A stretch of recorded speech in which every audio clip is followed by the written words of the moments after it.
காவாய் கனகத்திரனே போற்றி, கைலை மலையானே போற்றி போற்றி. அரைசனே அன்பற்கடியேனுடைய அப்பனே, ஆவியோடு ஆக்கை உரை உரை கனிய புகுந்து நின்றுரைக்கி பொய்யருள் கடிந்த மெய்ச்சுடனே, திரைபுரா மன்னும் அமுதத்தின் கடனே, திருப்பெருந்துரை உரை சிவனே, உரை உணர்வு இறந்து நின்ற உணர்வதோர் உணர்வே, யான் உன்னை உரைக்குமாறு உணர்த்தேன். வேத நெறி தலை தூங்க மிகு சைவத்துறை விளங்க, பூத பரம்பரை கொடிய புனிதவாய் மலர்ந்தழுத, சீதவளர் வயப்புகழி திருஞான சம்பந்த பாதமலர் தலை கொண்டு திருத்தொண்டு பரவுவான். திருநாவுக்கரசு வளர் இருத்துண்டின் நெறிவாழ வருஞான தவமுனிவர் வாகீசர் வாய்மைதிகள் பெருநாமச் சீர் பரவலுருகின்றேன் பேருடையில் குருநாவும் குறை செய்த உண்ணாமை உணராமே. நேசம் நிறைந்த உள்ளத்தார் நிலம் நிறைந்த மணிகண்டத்து ஈசன் அடியார் பெருமையினை எல்லா உயிரும் துளை எடுத்து தேசம் உய்ய திருத்தொண்டர் தொகை முன்பணித்த திருவாளன் வாசமலர் மென்கடல் வணங்க வந்த பிறப்பை வணங்குவான். எழுதரு மலைகள் தேரா இறைவனி எழில் கங்குள் தொழிதரு காலத்து என்றும் பூசனை விடாது செய்து தொழுதகை தலைமீதேற துளும்புகன் நீருள் மூழ்கி அழுது அடியடைந்தன்பன் அடியவர் கடிமை செய்வான். தூக்கு சீர்பரவு திருத்தொன்ற தொகை விரிய வாக்கினால் சொல்ல வல்ல பிரான் எங்கள் பாக்கிய பயனாம் பதி குன்றைவால் சேக்குலாரடி சென்னி இருத்துவான். அங்கனன் கைலை காக்கும் மகம்படி தொழிமை பூண்டு நம் குரு மரபிற்கெல்லாம் முதற் குருநாதனாகி பங்கயம் துளவும் நாரும் வேத்திர படை பொறுத்த செங்கயம் பெருமான் நந்தி சீரடி கமலம் போற்றி. கைலாய பரம்பரை சிவஞான போத நெறி காட்டும் வெண்ணை பயில்வாமி மேகண்டா சந்ததிக்கோ மெய்ஞான பானுவாகி குயிலாரும் பொழில் திருவாவடுதுறை வால் குரு நமச்சிவாய தேவன் சைலாதி மரபுடையோ நீ திருமரபு நீடூடி தலைக்கமாதோ. எல்லாமல்ல இறைவனுடைய பேருள் கருணையும் குருவருளும் முன்னின்றல் செய்ய குன்றை பதிவால் தெய்வ செக்கலார் பெருமானார் அருளி செய்யப்பட்ட பெரிய புராணம் என்னும் திருத்தொண்டர் புராணத்தை தொடர்ந்து சிந்திக்கவும் வழிபாடு செய்வதற்கும் நம் தமக்கு வாய்ப்பு கிடைத்துள்ளது. அவ்வகையிலே அருள் தரும் தேவகிரி அம்மையுடன் ஆகிய அருள்மிகு நஞ்சுண்டேஸ்வர பெருமான் திருவடி தாமரைகளை மனம் உரிமைகளாலே போற்றி வணங்கியும் அருட்குருநாதர் திருவடிகளை முக்கரணங்களாலே வணங்கி அடியேனை இந்நன்னெறிக்கண் ஆற்றுப்படுத்திய ஆசிரியர் பெருமானார் திருவடிகளையும் மனம் உரிமைகளாலே போற்றி வணங்கி இங்கே எழுந்தளிருக்கக்கூடிய அடியார் மக்கள் திருவடி தாமரைகளை வணங்கிக் கொண்டு இவ்வகுப்பினை சிந்திக்க முற்படுகின்றோம். திருச்சிற்றம்பலம். உலகிலாமுணன்றோதற்கரியவன் நிலவுலாவிய நீர்மணிவேணியன் அழகில் சோதியன் நம்பளத்தாடுவான் மலர் சிலம்படி வாழ்த்தி வணங்குவான். பெருமானின் பேருள் கருணையினாலே நாம் சென்ற வகுப்பானது 53 பாடல்கள் திரு குறிப்பு தொண்ட நாயனாருடைய புராணத்திலே 53 பாடல்கள் சிந்தித்து நிறைவு செய்திருந்தோம். அதிலே சென்ற வகுப்பிலே பெருமானின் பேரல் கருணையினால் எண்ணில் ஆகமம் இயம்பிய இறைவர்தாம் விரும்பும் உண்மையாவது பூசனை என உரைத்தருள அன்னாதமை அர்ச்சனை புரிய ஆதரித்தால் பெண்ணின் நல்லவளாயின பெருந்தவ கொழுந்து என்று நாம் சென்ற வகுப்பு தொடங்கியிருந்தது. அந்த வகுப்பிலே நவராத்திரி வேளையிலே அன்னையானவள் எப்படி இறைவனை பூஜை செய்ய வேண்டும் என்று ஆகமத்தை இறைவன் அன்னைக்கு உபதேசம் செய்கின்றார் என்று சிந்தித்திருந்தோம். அந்த வகையிலே நாமும் ஏதோ தவம் செய்திருப்போம் போல தெரிகிறது. ஆகமம் அருளிய இறைவன் நமக்கு அந்த நூல்களை எல்லாம் அனுப்பி கொடுத்து அதை காணக்கூடிய பாக்கியத்தை நமக்கு கொடுத்திருக்கின்றார்.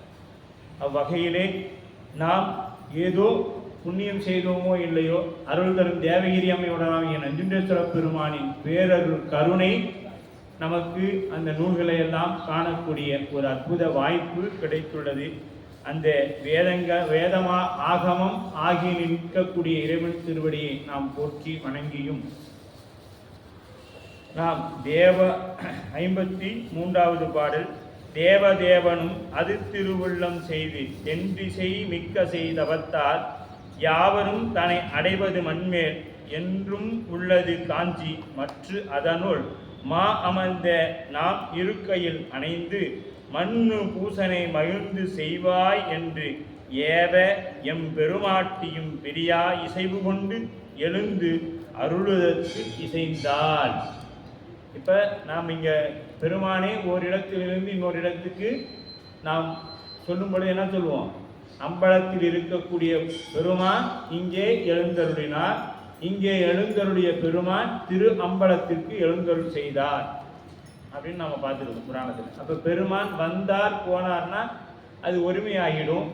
ஆகவே எங்கே போனாலும் வந்தாலும் எழுந்தருள் செய்தார், அங்கே வேறொரு இடத்துக்கு சென்றாலும் அங்கே எழுந்தருள் செய்தால் தான் நாம் பெருமானை சொல்ல வேண்டும் என்று நமக்கு சொல்லப்பட்டிருக்குது. அவ்வகையிலே தேவனும் அது திருவுள்ளம் கொண்டு, தேவர்களுக்கெல்லாம் தலைவன் யாரு? தேவாதி தேவனாகி இருக்கக்கூடிய நம் பெருமான் அது உள்ளம் செய்து தென் திசை மிக்க செய்தவத்தால். இப்ப தென் திசை நாம புராணம் தொடங்கும் பொழுது என்ன பார்த்தோம்? தீதிலா திருத்தொண்ட தொகை எதுக்கு? தென் திசை வாழ்ந்தி. இந்த தென் திசை அவ்வளவு புண்ணியம் செய்த பூமியாக கருதப்படுகிறது.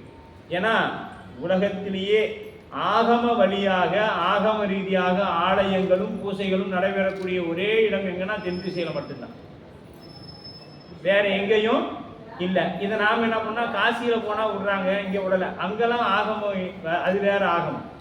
நமக்கு முறையாக எப்படி சொல்லப்பட்டிருக்குதோ அவ்வகையிலே வழிபாடு நடைபெறக்கூடிய இடம் தென் திசை மட்டும்தான். அதனால நாம் அதை கருத்துல கொள்ளணும். யார் எதை சொன்னாலும் அப்படியே நாம் எடுத்துக்க கூடாது, அதை நாம் சிந்தித்து தான் எடுத்துக்கணும். அப்படி தென் திசை செய்தவத்தால் யாவரும் தன்னை அடைவது மண்மேல். இப்போ பெருமானை நீங்கள் அடையணும் அப்படின்னா எங்கே வரணும்? இங்கே பூலோகத்துக்கு தான் வரணும். வந்தாதான் நாம் இறைவனை பூசை செய்து, வேற எங்கேயும் பூசை செய்ய முடியாது. பூசை செய்வதற்கு என்ன தேவை? பூவும் நீரும் தேவை. இது ரெண்டும் அவசியம். பூவும் நீரும் அவசியம். அப்போ அது ரெண்டும் இல்லாமல் எங்கேயும் பூசை பண்ண முடியாது. இது ரெண்டும் எங்கே கிடைக்கும்? பூலோகத்தில் கிடைக்கும். அதில் எங்கே பார்த்தீங்கன்னா தமிழகத்தில் தான். இது எல்லாருமே நாம் சிவபூசை செய்யக்கூடிய ஒவ்வொரு அன்பரும் அவரவர் இல்லத்தில் ஒரு செடி வைக்கணும். இதை முருகநாயனார் புராணம் சிந்திக்கும் பொழுதே நாம் சிந்திச்சோம். ஏன்னா இப்போ நாம் கடையில் வாங்கக்கூடிய பூ எங்கேயோ விளைந்து எங்கோ யாராலோ பறிக்கப்பட்டு இங்கே நிற்கிது. அது எந்த நிலையில் வந்துச்சுன்னு நமக்கு தெரியாது. ஆனால் நம்ம கையால் பூசை, அந்த பூ நம்ம கையால் பறித்து உரிய அனுஷ்டானங்கள்லாம் செய்து காலையில் போய் பறித்து கொண்டு இறைவனுக்கு சாத்துவது மிக மிக சிறப்பானது. அது 4 பூனாலும் பரவாயில்ல, அதை நாம் அப்படி செய்யணும் அப்படின்னு நாம் முருகநாயனார் புராணத்திலையும் சிந்திக்கக்கூடிய வாய்ப்பு கிடைத்தது. அந்த வகையிலே என்றும் உள்ளது காஞ்சி மற்ற அதனுள் மா அமர்ந்து நம் இருக்கையில் அணைந்து மண்ணு பூசனை மகிழ்ந்து செய்வாய் என்று. மா அமர்ந்து நாம் இருக்கை. மா அப்படின்னா மாமரம். ஏன் நாம் ஒரு வேள்வி பண்ணுறோம், வீட்டில் ஒரு ஹோமம் பண்ணுறோம், வேள்வி பண்ணுறோன்னா என்ன சொல்லுவாங்க? மாங்குச்சி ரெடி பண்ணி வச்சுருங்கன்னு சொல்லுவாங்க. ஏன் காரணம் என்னன்னா, வேதம் 4மே மாமரமாக நிற்பதாக பொருள் சொல்லப்படுகிறது. 4 வேதங்களும் அந்த மாமரத்தில் இருக்குது. அதனால அந்த மாமரத்தில் மாவின் மூலத்தின் தோன்றினார் மாவடி வைச்ச குஞ்சே செவ்வேல் அப்படின்னு கந்தபுராணம் சொல்லும். யாரு? மாமரமாக தான் யார் தோன்றாங்க? இப்போ நமக்கு வரப்போதே சூரபத்மன், அவன் மாமரமாக தான் நிற்கிறான். அந்த மாமரமாக நின்னா அப்படிங்கிறது சொல்லுது. ஏன் அப்படின்னு, இந்த மாமரமானது 4 மறைகளின் உருவமுடையது. 4 வகையான வேதங்களின் உருவம் எதுனா மாமரம். இந்த மாமரம் இன்றும் நாம் பார்க்கிறோம். அதனால தான் வேள்விகளில் அவசியம் ஆங்குச்சி பயன்படுத்தணும். நாமளும் வேள்வி செய்தோம்னா அதை கொண்டு போய் கொடுக்கணும். எது? மாங்குச்சியை கொடுக்க வேண்டும் அப்படின்னு. வணங்க தலை வைத்து விளங்குதல் நமது பேரகம் அப்படின்னு. மண்ணு பூசை அப்படின்னா நின் பூசை என்றும் முடிவதில்லை நம்பால். பின்னாடி நாம பார்க்க போறோம். இப்ப சிவபூசை நம்மால செய்து முடித்திட முடியுமானா முடியாது. நாம் என்ன சொல்லுவோம், இன்னைக்கு காலையில பூசை ஆச்சு, எப்படி பண்ணணும்? அவசர அவசரமா போனோம். சாமிக்கு என்ன பண்ணாரு? நாம எதையுமே ரொம்ப எளிமையா என்ன சொல்லப்பட்டிருக்கு, நமக்கு எளிமையா என்ன சொல்லப்பட்டிருக்கு அப்படின்னு பார்ப்போம்.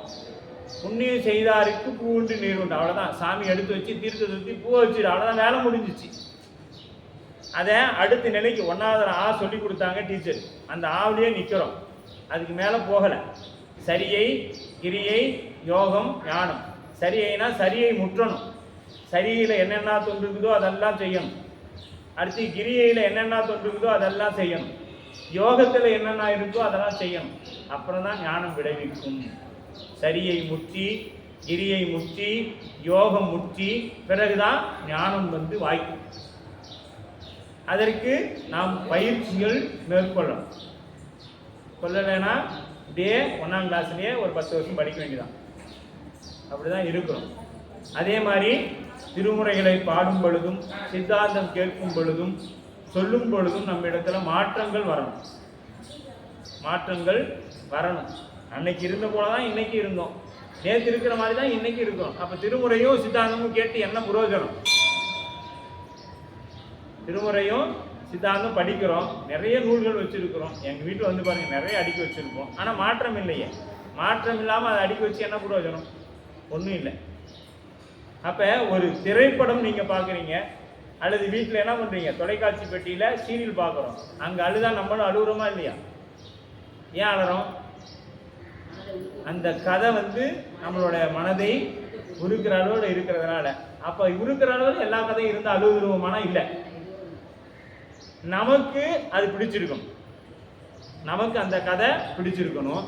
அப்ப சிவபெருமானை மீது நமக்கு அன்பு இருந்ததுன்னா சிவபெருமானை பற்றி பேசும் பொழுதும் கேட்கும் பொழுதும் பாடும் பொழுதும் என்ன வரும்? கண்ணுல தண்ணி வரும். அப்ப நமக்கு இன்னும் என்ன வரல? சிவபெருமானின் மீது அன்பு வரல. அது வந்தாதான் கண்ணுல தண்ணி வரும். இப்ப நாம் ஒருவர் திருமுறை பாடிக்கொண்டு அழறாங்க, அவங்க பார்த்து வர வர ரொம்ப ஓவரா தான் போயிடுச்சு. திருமுறை பாடி அழும்பொழுது என்ன சொல்றோம்? வர வர இது கொஞ்சம் ஓவரா நடிக்க கத்துக்கிடுச்சு அப்படின்னு நம்ம சொல்றோமா இல்லையா? ஆனா அது நடிக்கிறாங்களா இல்லையான்னு அவருக்கு தெரியும். யாருக்கு? முன்னாடி இருக்கிறவருக்கு தெரியும். நாம அதை சிந்திக்க கூடாது. பின்னாடி என்ன வரப்போம், அதை ரொம்பமா போய் ஆய்வு பண்ணக்கூடாது. அது அவங்களுக்கும் உண்டானது. பெருமா அப்படியாவது அவங்க நடிக்கவாச்சு செய்யறாங்க, அதுக்கே நமக்கு வரலையே. இப்ப நடிக்கிறாங்க, இப்ப நமக்கு நடிக்கிறதுக்கே கண்ணு தண்ணி வர மாட்டேங்குதே, அது என்ன செய்யுது? அப்ப அந்த அளவுக்கு நாம் பெருமான் இடத்துல என்ன இல்லை, அன்பு வரல. அன்பு வந்தா தானா. ஏன்னா மாணிக்க வாசக பெருந்தகை குருநாதரை பிரிஞ்சாரு. அந்த பிரிஞ்ச பெருமான் வந்தாரு, 999 பேர்த்தை இறக்கி கூட்டிட்டு போயிட்டார், ஒன்றியை மட்டும் விட்டுட்டு போயிட்டார். அதுபோல அந்த பிரிவாற்றாமையினால் அவரு பெருமான். ஆனா பெருமான் எல்லாருள்ளையும் இருக்கிறாரு. இருந்தாலும் நேரில் குருநாதனா ஆசீர்வாதம் பண்ணிருக்கோம், எல்லா உபதேசம்லாம் பண்ணிட்டு போயிட்டாரேங்கிற ஒரு ஆற்றாமை. நமக்கு என்னதான் பெருமான் நமக்கு என்ன கொடுத்தாலும் நாம் அதை என்ன பண்ண மாட்டேங்கிறோம், சிறிதும் மாறுபாடு இல்லை. ஆகவே திருமுறை பாடக்கூடிய நாம், திருமுறை கேட்கக்கூடிய நாம் சிறிது கொஞ்சமாவது மாற்றம் இருக்கும். ஒரு வியாதி போறதுக்கு தான் அறுவை சிகிச்சை செய்கிறோம். அறுவை சிகிச்சை செய்த பிறகும் அந்த வியாதி நம்ம இடத்துல இருக்குதுன்னா அந்த சிகிச்சை செய்து என்ன புண்ணியம்? கட்டாயம் வரணும். வந்தாதான் நாம புராண வகுப்பு கேட்கிறேன்னு அர்த்தம். மாற்றமே இல்லை அப்படின்னா ஒண்ணுமே இல்லை. சிவபுராணம் பாடுறோம் அப்படின்னா நமச்சிவாய வாழ்க்கைனா இந்நேரம் ஒரு 10 வருஷம் பாடுறோம்னா இந்நேரம் கண்ணுல தண்ணி வந்திருக்கும். அடுத்த நாதம் தான் வர்றதுக்குள்ளே தழுதழுக்கணும். அப்படி இருந்தா மட்டும்தான் நம்மளால என்ன செய்ய முடியும்? அந்த புராணத்தை சரியாக கேட்டிருக்கிறோம், திருமுறையை சரியா பாடி இருக்கிறோம். அப்படி இங்க என்ன பண்றாங்க அம்பாள், அந்த மண்ணு பூசனை மகிழ்ந்து செய்தாய், மகிழ்ந்து செய்வாய். சாமி சொல்றார் மகிழ்ந்து செய்யும். சும்மா போய் கடமைக்கு சொல்லிட்டாங்க, எப்போ அந்த சிவபூஜை வேற எடுத்துட்டேன், என்ன பண்ணி தொலைகிறது, காலைல போகிறதுக்குள்ள அதுக்கு தண்ணி ஊற்றிட்டு வந்தால் ஒரு வேலை முடிஞ்சு போகிற பக்கம் சாப்பிட்டுக்கலாம். அப்படிலாம் இன்னைக்கு நிறைய நண்பர்கள் பண்ணுறோம். இதெல்லாம் எவ்வளோ, அதுக்கு பேசாமல் நாம் சிவபூசை எடுக்காமல் இருந்தோம்.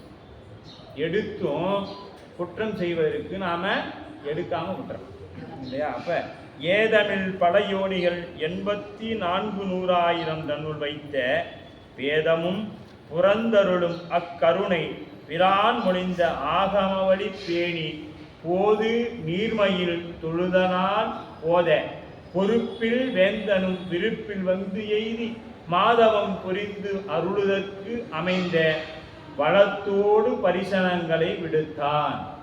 இப்போ சுவாமி நினைக்கணும், இவங்க போய் பூசை பண்ணணும், நம்மளாம் நினச்சிட்டா கொடுத்துருவாரா? அப்படி நாம் நினைக்கிறதெல்லாம் நடந்துச்சுன்னா என்ன ஆயிருப்போம், நம்ம இந்த உலகையே நான் தான் செய்து கொண்டிருக்கிறேன் அப்படின்னு சொல்லுவாங்க. அப்ப ஏதமிழ் பல யோனிகள், ஏதமிழ்னா குற்றம், ஏதம்னா குற்றம், குற்றம் இல்லாத பெரும் உயிர்கள். எதுக்கு இறைவன் இத்தனை வகையான 84 லட்சம் 84,100,000 தன்னுள் வைத்த, இப்ப 84 லட்சம் வகையான உயிரினங்கள் இந்த பூமியில் இருக்கு. அதுல ஊர்வன அப்படின்னு பார்த்தீங்கன்னா 11 லட்சம், ஊர்வன 11 லட்சம். மானுடன் அப்படின்னு பார்த்தீங்கன்னா 9 லட்சம் வகையான மானுடர்கள் இருக்கும். புள்ளையா, நெட்டையா, கருப்பா, சிகப்பா, இப்படி 9 லட்சம் வகையான மானிடர்கள் இருக்கிறாங்க. அடுத்தது நீர்வாழ்வன 10 லட்சம், பரப்பன 10 லட்சம் பறவைகள் இருக்குது. அப்ப நடப்பன 10 லட்சம் இருக்குது, விலங்குகள் 10 லட்சம் விலங்கு இருக்கு. தேவர்கள் 14 லட்சம் பேர் இருக்கு. தாவரங்கள் 20 லட்சம். இதெல்லாம் சேர்த்தனம்னா 84 லட்சம் இருக்குது. 84 லட்சம் உயிரினங்கள் இந்த பூலோகத்தில் இருக்குது. தேவர்கள் எத்தனை சொல்லுங்க? தேவர்கள் 12, 14. பறவைகளும் 10ங்களா? ஆமா. வைத்த தாவரங்கள் 10, தாவரங்கள் 20 லட்சம். அப்ப வைத்த 4 அருளும் அக்கருணை பிரான் மொழிந்த ஆகமம் பேணி. யாரு? பெருமானுடைய கருணையினால் ஆகமம் பேணி. அந்த ஆகமத்தை எப்படி கேட்டாங்க? கருணை பிரான். 3 தொழில்கள். எது? வைத்தல் அப்படிங்கிறது தோற்றம், புறந்து அப்படின்னு நிலைப்பேறு செய்தல், இருத்தல், காத்தல் தொழில், அருளல் அப்படிங்கிற தொழில். இந்த 5 தொழிலும் பெருமான் 4 தொழில் எதுக்கு செய்யறான்? படைத்தல், காத்தல், ஒடுக்குதல், மறைத்தல். இந்த 4 எதுக்காக செய்யறான் அப்படின்னு பார்த்தீங்கன்னா, அருளல் செய்வதற்காக இந்த 4 தொழிலையும் பெருமான் செய்யறான். இந்த 4 தொழிலும் அருள் செய்வதற்காக படைத்து, அதை காத்து, இந்த நேரத்தில் இதை அனுபவிக்க வேண்டும் என்று ஊட்டி, அதுக்கு மறைக்கும் தன்மை, மறைப்பாற்றல். இப்போ நமக்கு இந்த மறைக்கிறதுன்னு, மறத்தல்னு ஒன்று இல்லைன்னா நம்மளால் வாழ முடியுமானா முடியாது. ஏன்னா போன பிறவியில் செய்தது நமக்கு தெரியும், நேற்று செஞ்சது இன்னைக்கு செய்கிறது, இதெல்லாம் தெரிஞ்சுட்டே இருந்தால் நம்ம என்ன பண்ணுவோம்? நிம்மதி இல்லாமல் போயிடுவோம்.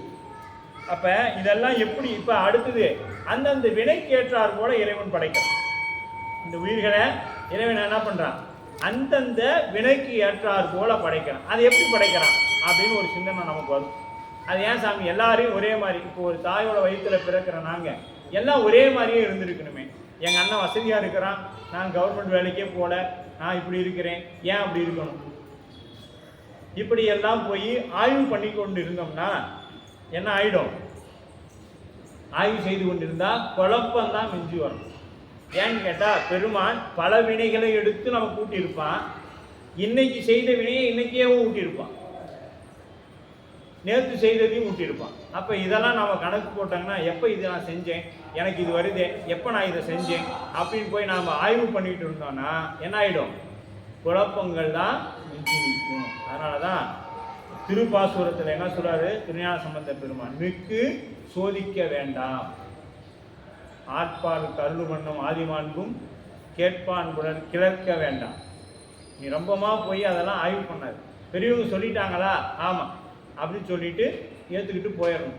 அதை விட்டு அது எப்படி வந்துச்சு, எதனால் வந்துச்சு, நான் இன்னைக்கு செஞ்சேனா, நேற்று செஞ்சேனா, முந்தா நாள் செய்த வினையா, இப்படிலாம் போய் ஆய்வு பண்ணிக்கிட்டே இருந்தோம்னா என்னாகும், குழப்பங்கள் மிஞ்சி நிற்கும், இறைவனை பிடிக்க முடியாது. பெருமான் கொடுத்துட்டான், எது செய்தாலும் என்னுடைய நன்மைக்காக செய்வான். அவன் எது செய்தாலும் நம்மளுடைய இந்த உயிர்கள் எப்படியாவது இது இறைவனை திருவடி அடையணுங்கிறது அவனோட ஒரே நோக்கம். வேற எதுக்கும் அவன் நம்மளைய படைக்கல. அப்படி படைச்சிருந்தா, வேற ஏதாவது நோக்கம் படைச்சிருந்தானா அது கொடுத்து நமக்கு அது கிடைச்சோன்னு சரி இது அவ்வளோதான் வேண்டாம்னு விட்டுருவாரு. நம்ம தான் பிறவிகள் தோறும் தப்பு பண்ணிக்கிட்டே வரோம், அவரு பிறவிகள் தோறும் மன்னிச்சுக்கிட்டே வர்றாரு. என்ன வேணாலும் அவருக்கும் நமக்கு ஒரே போட்டி. யார் அதிகமாக நீ எவ்வளோ தூரம் மன்னிப்ப, நான் தப்பே பண்ணிக்கிட்டு இருப்பேன், நீ எவ்வளோ தூரம் மன்னிப்பு பார்த்துடலாம் அப்படின்னு நமக்கு அவருக்கும் நம்ம தப்பு பண்ணுறதில் போட்டி போடுறோம். அவர் நம்மளை மன்னித்து அருள் செய்வதில் போட்டி போடுறார். அவர்கிட்ட ஜெயிக்க முடியுமா, நம்மளால ஜெயிக்க முடியாது. கடைசியில் அவர் தான் வெற்றி பெறுவார் அப்படிங்கிறதுல எந்த ஒரு ஐயப்பாடும் நமக்கு இருக்கவன். அப்போ பிரான் மொழிந்த யாரு, சிவபெருமான் மொழிந்த ஆகம வழி பேணி, ஆகமத்தின் வழி. அம்மா இப்போ எப்படி பூசை பண்ண வராங்க, ஆகமத்தின் வழி பூசை பண்ண வராங்க. பேணி நீர்மையில் தொழுதனல் போத பொறுப்பில் வேந்தனும் விருப்பில் வந்து எழுதினான். அப்ப என்ன பண்றார், பொறுப்பில் வேந்த மொழிந்த உபதேசத்தால் தொழுதனல் தொழுத செல்ல தவம் புரிதற்காக பரிசனங்கள். இப்ப வடம் பூசை சாதனங்கள் திரவியங்கள். இப்போ பூசைனா என்ன, அதற்கு உண்டான திரைவியங்கள், இதுக்கெல்லாம் என்ன பண்றாங்க, அம்மாவுக்கு பூசை பண்றது கூட அந்த சேடியர் என்று சொல்லப்படக்கூடிய பெண்கள் யாரு, அணிந்திதை கமலினி உட்பட எல்லா சேடியர் பெண்களும் அங்க வராங்க.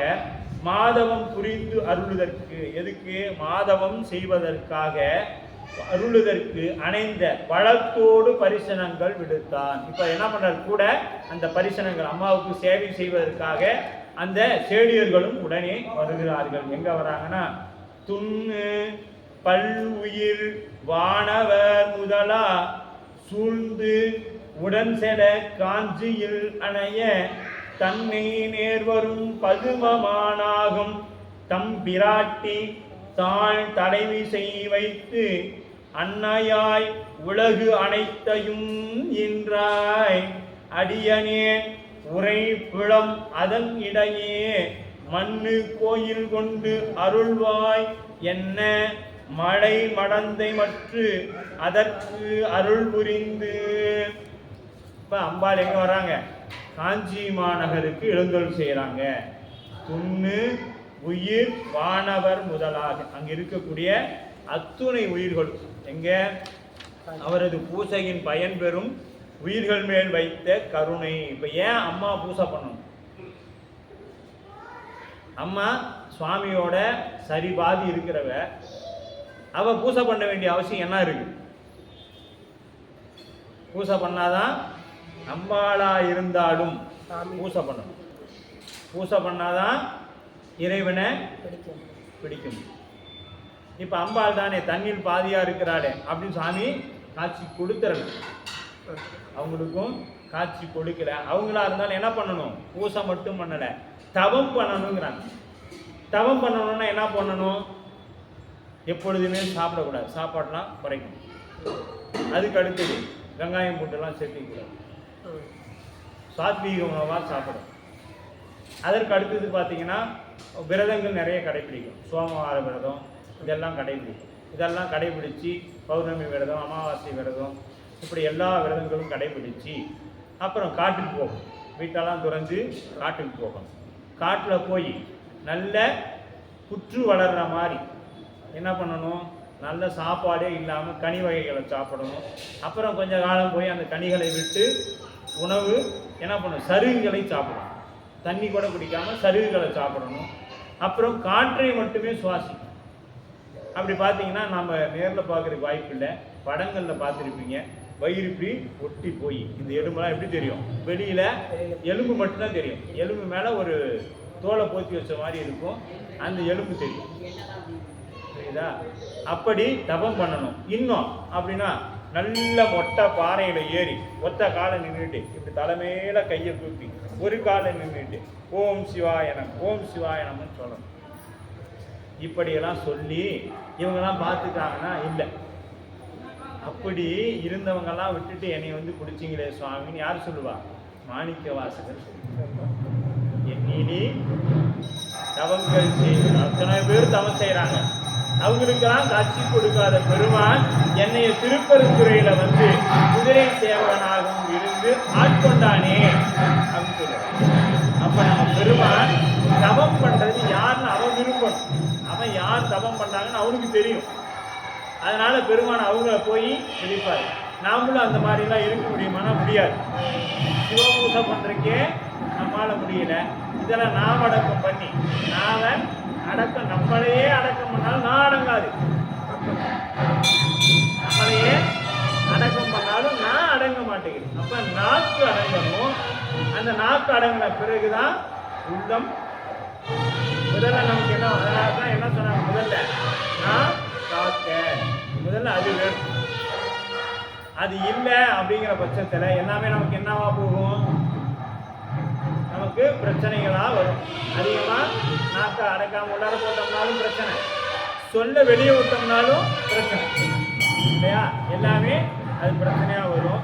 அப்ப மாதவம் புரிந்து அருள்வதற்கு, அப்ப மாதவம்னா என்ன அப்படின்னா பெருமானை அந்த சிந்திக்கக்கூடியது. எப்படி? ஒரு மனதுடன் சிந்திக்கக்கூடியது அப்படின்னு சொல்றாங்க.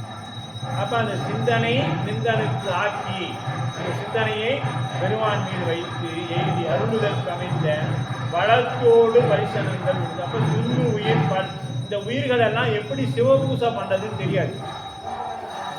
இந்த உயிர்கள் எல்லாம் எப்படி சிவபூசை பண்றதுன்னு தெரியாது.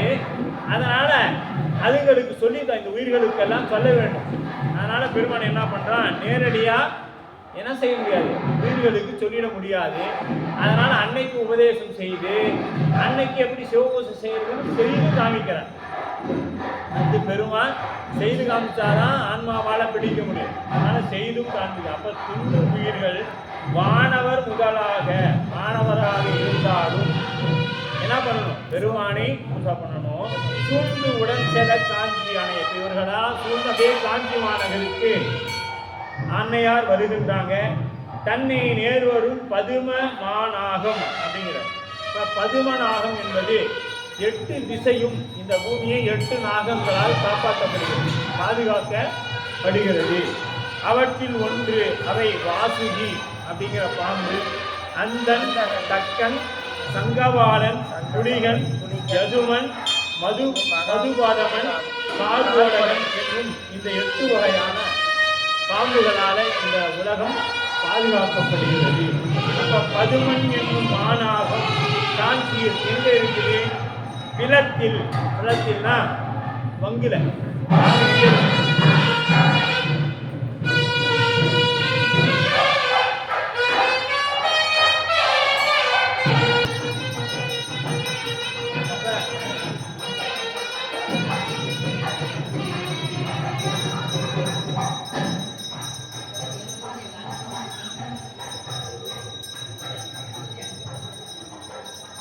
மாதம் அன்னையார் உலகனைத்து தன்னை நேர்வரும் பதுமனாகும். இந்த பதுமனாகும் என்ன பண்ணுதுன்னா அப்படியே நேர வந்து அன்னையார் வேண்ட விலம் காம கோட்டத்து. இப்போ நம்ம இங்கே வந்த உடனே அந்த பதுமனாகமானது என்ன பண்ணுதுன்னா போய் அன்னையாருடைய திருவடியில விழுந்து வணங்குது. வணங்கி நீங்க என்னுடைய உலகத்துக்கு என்னுடைய இடத்துக்கு நீங்க வரணும். எங்க? பாதாள லோகத்தில் இருக்கக்கூடிய, அது எங்க இருக்குது? கீழே அந்த வங்கு. பிளம்னா நான் அந்த வங்குன்னு பேர். நம்ம சொல்றோம்ல இப்போ வங்கு போட்டுருச்சு அப்படின்னு சொல்றோம். அந்த வங்குனா அந்த குடிக்குள்ள வாங்க வந்து தவம் பண்ணுங்க அப்படின்னு. இப்போ அந்த தவம் என்பது என்னாச்சுங்க? தவம் பண்றோன்னா புற்று வளர்ற அளவுக்கு அசையாம இருந்து அப்படியே தவம் பண்ணணும்.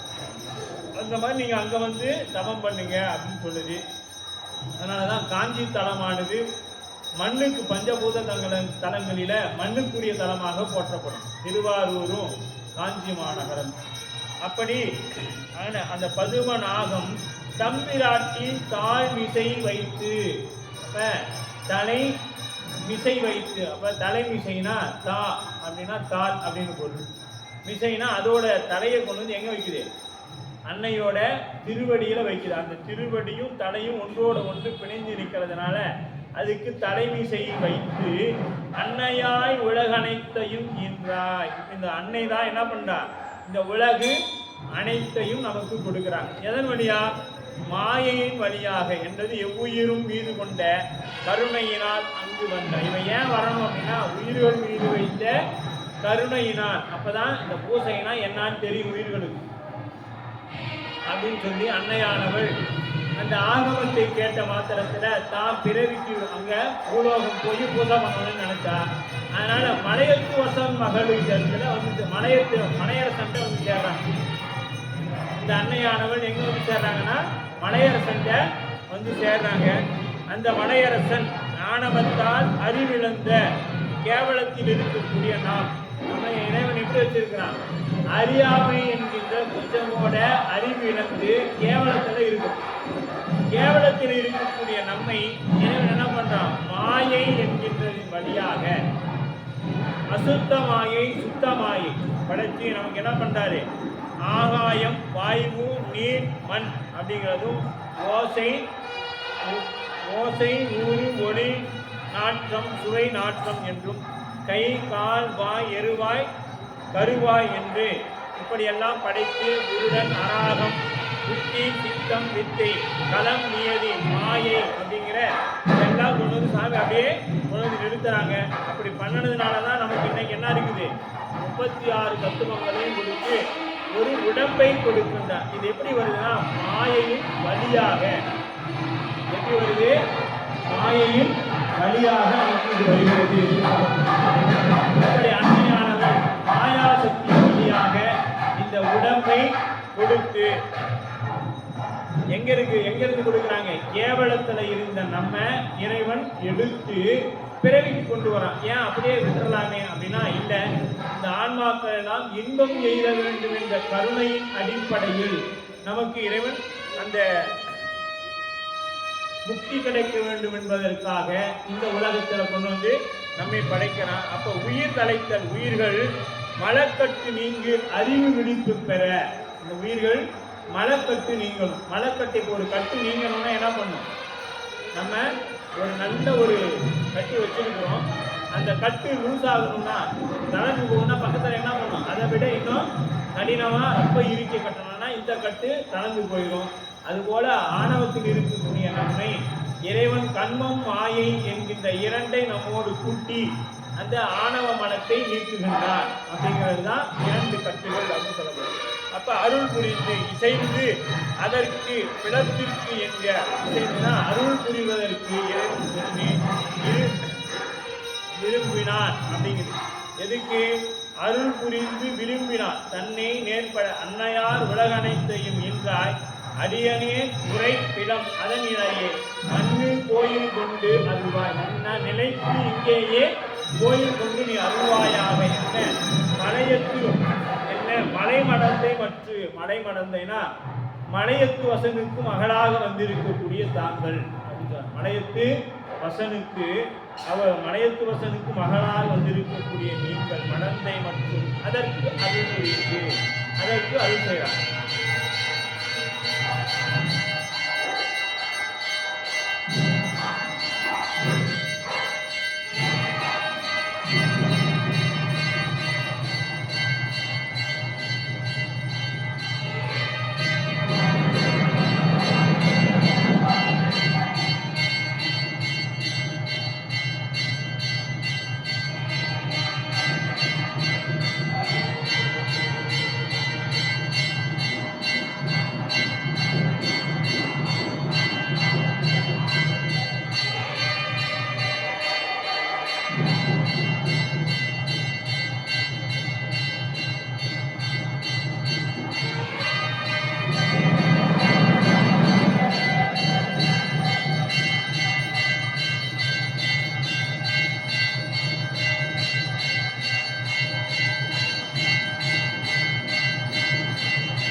6வது பாடல். அங்கு மண் உலகத்து உயிர் தலைப்ப அளவில் இன்பத்தின் அருள் கரு இருக்கி திங்கள் தங்கிய உரிசடையார்க்கு இருந்து பூசனை விரும்பினால் செய்ய எங்கும் நாடவும் திருவிளையாட்டால் ஏகமாமுதல் எதிர்படாதொழிய பொங்கு மாதவம் செய்து காண்பதே புரிவு செய்தனன் பொன்மலை வள்ளி. இது ஆன் பண்ணி வச்சுங்களா? ஆன் பண்ணியாச்சு. இப்ப அங்கு மண்ணுலகத்து உயிர் தலைக்க, இங்க எதற்காக அன்னை வந்தான்னா மண்ணுலகத்து உயிர் தலைக்க வேண்டி, உயிர்கள் வாழ வேண்டும். அப்ப உயிர்கள் வாழணும்னா நல்லா தானே, இங்க வாழ்றது இல்லை, பெருமான் திருவடிக்கு வருவதுதான் வாழ்வு, பெருமான் திருவடிக்கு வர்றதுதான் வாழ்வு. அப்ப அந்த பிளத்தில் அங்க இருந்து மண்ணுலகத்து உயிர் தலைக்க அளவில் இன்பத்தில் அருள் கரு இருத்தி. அப்ப மண்ணுலகத்தில் இருக்கக்கூடிய உயிர்கள் அனைத்தும், இந்த மண்ணுலகம் எப்படி வருது? தனு கரண புவன போகங்களை உயிர்கள் பெற கொடுத்ததால் அவை கண்மம் புசித்து சிவனை பூசித்து பந்தம் நீக்கி இன்பம் அடையும். இந்த எதுக்காக நமக்கு இந்த தனுனா என்னது? உடம்பு. உடம்பை இறைவன் எதற்கு கொடுத்திருக்கிறான்? போய் பக்கத்து வீட்டுக்காரன்ட்ட சண்டையை போடு, எதை யார் சொன்னாலும் கேட்காது அப்படிங்கிறதுக்கா? இல்லையே, பெருமானை அடையும் பொருட்டாக. ஏன்னா உடம்பு இல்லைன்னா என்னது? உயிர் இயங்காது. அப்ப உயிர் புண்ணியம் செய்ய வேண்டும் அப்படின்னா என்ன? சிவ பூசை செய்யணும்னா என்ன வேணும்? உடம்பு வேண்டும். இப்ப அன்னைக்கு எப்படி பூலோகம் தேவைப்படுதோ அதுபோல நமக்கு பூசை செய்வதற்கு முதல்ல தனு என்கின்ற இந்த உடம்பு வேணும். சரி, உடம்பு மட்டும் இருந்தா பண்ணிட முடியுமானா முடியாது. அதுக்கு கரணங்கள் வேணும். கண், காது, செவி, மூக்கு என்கின்ற இந்த கரணங்கள் எல்லாம் வேணும். அது மட்டும் இருந்தா பூசை பண்ணிடலாமானா அடுத்து உலகம் வேணும், இந்த மண்ணுலகம் வேணும். அதனால உலகம் புவனங்களை படைத்தான். அடுத்தது போகம். எது வேணும்? ஆசை வரணும். எது மேல ஆசை வரணும்? சிவபெருமான் திருவடி மீது ஆசை வரணும். நமக்கு அது மேல விட்டுட்டு மீது எல்லாத்து மேலையும் ஆசை வருது. அந்த ஆசை தான் நமக்கு எதுக்கு காரணமா இருக்குது? பிறவிக்கு முதல்ல காரணமா இருக்கு. பிறவிக்கு முதல் காரணம் நம்முடைய ஆசை. இந்த ஆசை என்ன பண்ணுதுன்னா அடுத்தடுத்த பிறவிகளை நமக்கு கொடுத்து கொண்டே இருக்குது. அப்ப நாம என்ன பண்ணணும்? முதல்ல ஆசை படணும். எதற்கு படணும்னா பெருமான் திருவடியே எண்ணி நல்லா, பெருமான் திருவடிக்கு போறது மட்டும்தான் நம்மளுடைய நோக்கமாக இருக்க வேணும் அப்படின்னு சொல்லப்படுது. அப்ப புசித்து சிவனை பூசித்து பந்தம் நீக்கி, பந்தம்னா பெருமானை தவிர மற்றதெல்லாம் ஒரு பொருட்டாக நாம் எடுத்துக்கொள்ளக்கூடாது. எப்பொழுதும் உலகத்துல இருக்கணும், உலகத்துல இருக்கணும். நேற்று திருமுறை திருஞான சம்பந்தர் தேவாரம் பாடணும். அதில் சுவாமி என்ன சொல்றாங்க? தந்தை போனார், தாயார் போனார், மனைவியும் போனார், யாமும் போவரே. இப்போ யாராச்சும் இவங்க இருக்கிறாங்களா? இல்லையே. அப்பாவும் போயிட்டாங்க, அம்மா போயிட்டாங்க, தாத்தா போயிட்டாங்க, எல்லாம் போயிட்டாங்கன்னு நாம் ஏதாவது இன்னைக்கு வரைக்கும் உட்காந்து அழுதுட்டு இருக்கிறோமா? 16 நாள் அதிகபட்சம். திருச்சிட்டோம் அதிகபட்சம் இப்பெல்லாம் 3 நாளிலே அடியனோட அறிவுக்கு தெரிஞ்சு சொல்லிட்டேன். ஒரு 16 நாள், ஒரு மாசம் அதிகபட்சம். அதுக்கு மேல அவங்க போட்டாவை கூட நம்ம பார்க்க மாட்டோம். நம்ம செல்ஃபி எடுத்து போட்டுட்டு போயிட்டே இருக்கும். அவ்வளோதான் நம்ம வாழ்க்கை. சரியா? அப்புறம் என்னைக்காவது ஒரு கஷ்டம் வரும்போது அடாடா எங்கள் அப்பா இருந்தார், எங்கள் அம்மா இருந்துச்சு, இதெல்லாம் செய்யுமே, இன்னைக்கு இல்லையே, அவ்வளோதான். அந்த ஒரு நிமிடம் தான் போயிடும். இவ்வளோதான் நம்முடைய வாழ்க்கை. இதற்கு நாம் எத்தனை சிரமங்களை அனுபவித்து கொண்டிருக்கிறோம். அது ஒன்று கிடைக்கிறதுக்காக எவ்வளோ நாம் இருக்கிறோம்னு பார்த்துங்க. அப்படி அங்கு மண்ணுலகத்து உயிர் தலைக்க. இப்போ அம்மாவுக்கு பூசை பண்ணால் என்ன சாமி இந்த உயிர்கள்லாம் வாழ்ந்துருமானா? வாழும். ஏன்னா எப்படி கருவில் இருக்கக்கூடிய குழந்தைக்கு அல்லது பால் குடிக்கக்கூடிய குழந்தைக்கு தாய் மருந்துன்பா, நேரடியாக அந்த குழந்தைக்கு கொடுத்தா என்ன ஆகி போயிடும்? குழந்தைக்கு பாதிப்பு ஏற்பட்டுடும். அதனால என்ன பண்ணுவா? பால் கொடுக்குற தாய் அந்த மருந்தை குழந்தைக்கு காய்ச்சுனா அந்த காய்ச்சல் மருந்தை தாய் சாப்பிடும். தாய் சாப்பிட்டு அந்த மருந்து பாலின் வழியா அந்த குழந்தைக்கு போய் என்ன பண்ணும்? அந்த நோயை நோயை குணப்படுத்தும். நீக்கும், நோய் நீக்கம் பெறும்.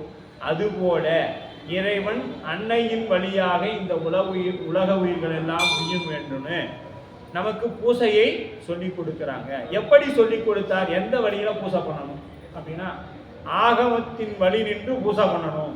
ஆகமம்னா என்ன? அன்புதாங்க. அது வரக்காகத்தான் இத்தனை நூல்கள் பாருங்க, நமக்கு இத்தனையும் சாமி கொண்டு வந்து கண்ணால பார்க்குற வாய்ப்பு கொடுத்துருக்கு. இதுக்கு எதுக்குன்னா இறைவன்பால் அன்பு வர்றதுக்கு தான். அப்பதான் இறைவனிடத்துல நமக்கு ஒரு அன்பு வரும். அந்த அன்பின் வழியாகத்தான் இறைவனை நாம் என்ன செய்ய முடியும்? அடைய. இந்த அன்பு வந்தா என்ன கிடைக்கும் பார்த்தீங்கன்னா தபம். இப்ப மண்மேல் உலக இப்ப வந்து அம்மா என்ன பண்றா, நானும் பூசை பண்ணேன்னு சொல்லிட்டு வந்து எங்க போய் எங்க என்ன சொல்லிக்கிறாங்க? மாமரத்துல இருக்கிறேன்னு சொல்லிக்கிறார். திங்கள் தங்கிய புரிசடையார்க்கு திருந்து பூசனை விரும்பினால் செய்ய எங்கு நாடவும் திருவிளையாட்டார் ஏகமா முதல் எதிர்படாதொழிய. வந்து அம்பாள் என்ன பண்றாங்க? மாமரத்துக்கு அடியில் இருக்கிறேன்னு சொன்னாரு. வந்து காஞ்சி மாநகர் மூலம் தேடுறாங்க, காணும். சேடியர்களாக விட்டு தேடுறாங்க. மாமரம்லாம் இருக்குது, மாமரத்துக்கு கீழே போனா அவரு காணும். அப்ப அன்னையானவளாக இருந்தாலும் என்ன இல்லைன்னா கிடைக்காது. தவம் இல்லைன்னா இறைவன் எதிர்பட மாட்டான். அன்னையாக இருந்தாலும் தவம் வேணும். தவம் இல்லைன்னா இறைவன் எதிர்பட. அதான் பாருங்க, திங்கள் தங்கிய புரிசடையார்க்கு திருந்து பூசனை விரும்பினால் செய்ய. அவன் விரும்பிட்டா, அங்கிருந்து விரும்பிதான் பூசனை செய்ய வர. எப்படிப்பட்டவளவ? இறைவன் தன்னுடைய சரிபாகத்தை கொடுத்தவன். எப்பொழுதும் இறைவன் திருவடிக்கிட்டே இருந்து உபதேசம்லாம் கேட்டவங்க அவங்க இங்க வந்தாங்க. வந்த மாத்திரத்துல இறைவன் காட்சி கொடுக்கிறானா? இல்லை. இங்க வந்துட்டா எல்லாருக்கும் ஒரே சட்டம். எங்க உலோகத்துக்கு வந்துட்டா ஒரே சட்டம் தான். என்ன பண்ணணும்? தவம் செய்யணும். அப்ப தவம் பண்ணணும்னு கிளம்பி காட்டுக்கு போயிட முடியாது. போனா நம்மளால பண்ண முடியுமானா அது முடியாது. அப்ப தவம் பண்ண முடியாது. அப்ப இங்க என்ன தவம் பண்ணணும் அப்படின்னு பாருங்க. செய்ய எங்கு நாடவும் திருவிளையாட்ட. விளையாட்டுனா என்ன? வருவதும் போவதுமாக. அதுக்குதான் திருவிளையாடன்னு. இல்லாத இருக்கிற மாதிரி காமிக்கிறது, இருக்கிறத இல்லாத மாதிரி காமிக்கிறதுலாம் விளையாட்டு. அதனால தான் இங்க சுவாமி என்ன பண்றாரு? விளையாட்டா உலகத்தை படைக்கிறார். இறைவன் எப்படி பண்றான்? இந்த உலகத்தை படைக்கிறது ஒரு விளையாட்டா பண்ணுறான். விளையாட்டுனா என்ன அப்படின்னா ஒரு 100 பேர் சேர்ந்து செய்யற ஒரு வேலை. ஒரு இன்னும் சொல்ல போனா ஒரு 4 பேர் சேர்ந்து ஒரு மூட்டையை தூக்கணும் அப்படின்னா 4 பேர் சேர்ந்து தூக்குறாங்க. ஒருத்தன் வரான், வந்தவொடனே அப்படி ஒரு கையை தூக்கி தோல் மேலே அந்த மூட்டையை ஒரு தோல் மேலே போட்டு கொண்டு போய் போட்டானா வந்தான் என் விளையாட்டா தூக்கி எஞ்சிட்டு போயிட்டான் அப்படின்னு சொல்றேன். அது போல இறைவன் இந்த உலகத்தை என்ன செய்யறான்? படைக்கிறான். படைச்சி அந்த எப்படி அந்த ஒரு அப்படி விளையாட்டா தூக்கி எஞ்சிட்டு போனா அந்த மூட்டையா, அது போல இறைவன் இந்த உலகத்தை நம்மை எப்படி படைக்கணுங்கிறது விளையாட்டா செய்யறான். இது விளையாட்டு தான் இறைவனுக்கு. அப்படி இங்க அன்னையானவளை என்ன பண்றாரு? அவருக்கு அன்னைக்கு எதிர்படாம ஒளிய பாரு. ஏகமா முதல் எதிர்படாத ஒளிய. அப்ப ஏகமா அப்படிங்கிறது அந்த மா அமர்ந்த தம்மிருக்கையில் மகிழ்ந்து பூசனை செய். அப்ப அங்க இருக்கிறேன்னு தான் சொன்னாரு.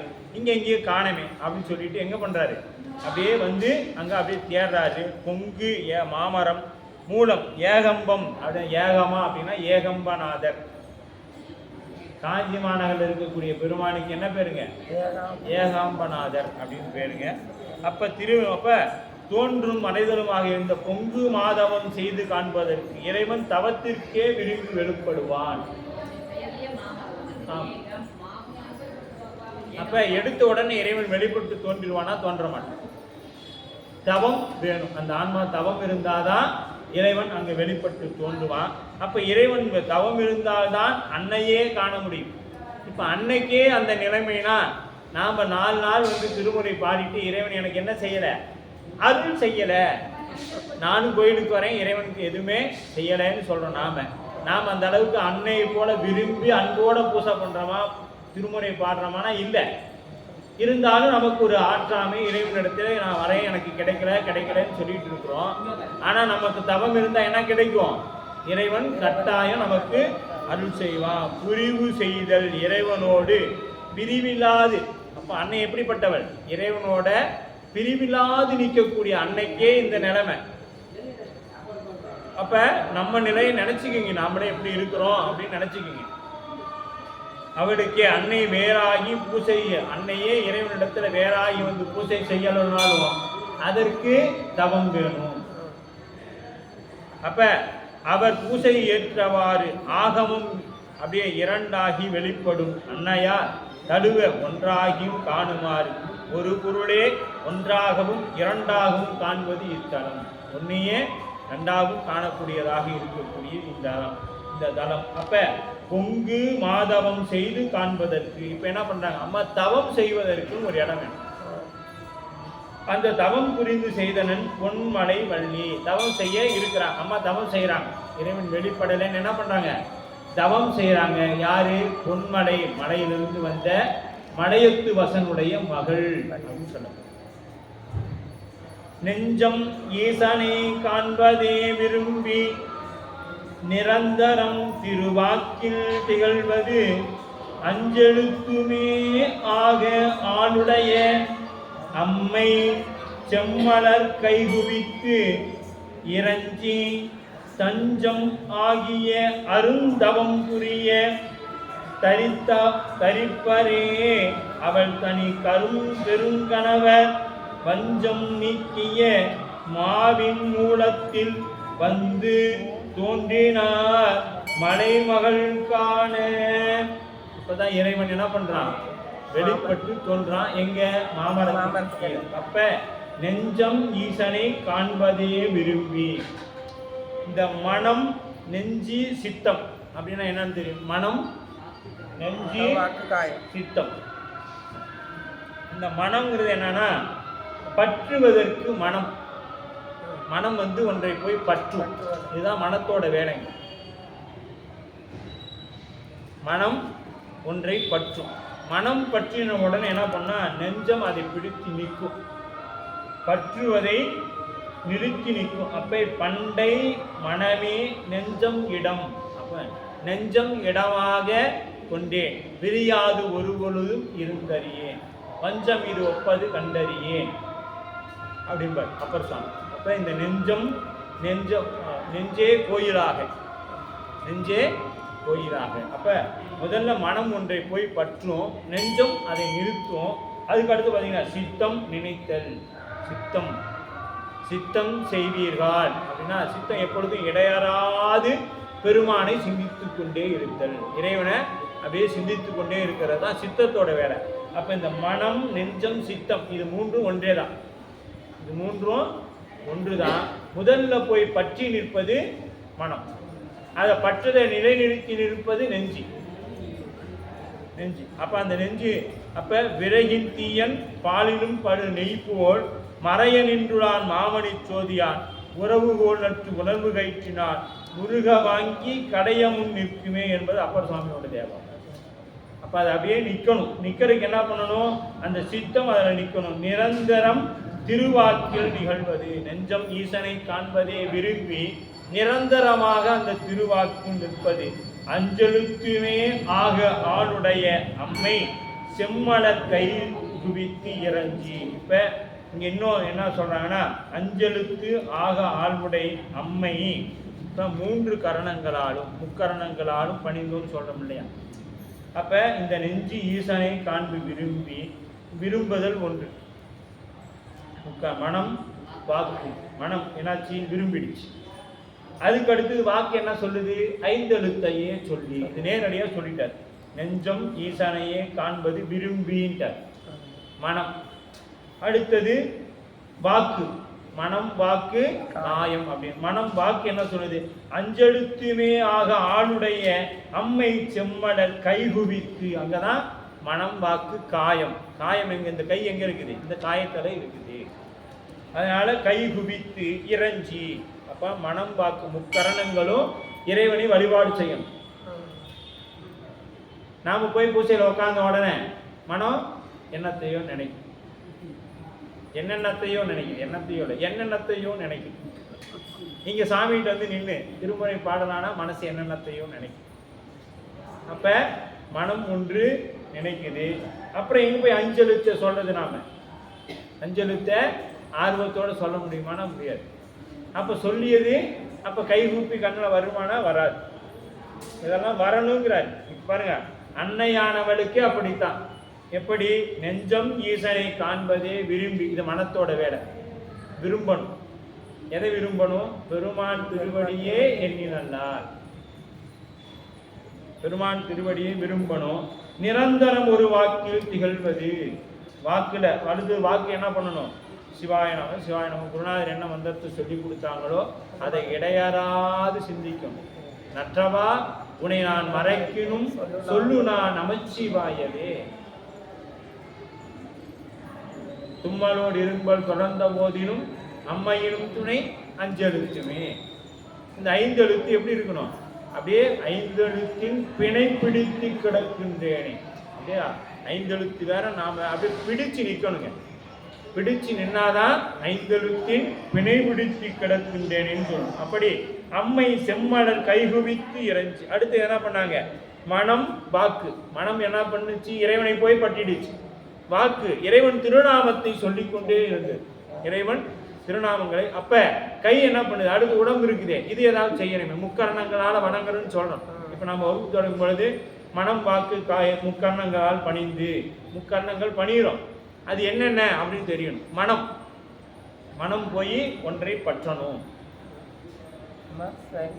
மனமெனும் தோணி பற்றி மதியெனும் கோடை ஊன்றி சினமெனும் சரக்கையை செதிகளல் ஒருபோது மதமெனும் பாறைதாக்கி மறியும் போது அறியவும் உனை உணர்வும் உணர்வை நல்காய் ஒற்றியூர் உடைய கோவே அப்படின்னு.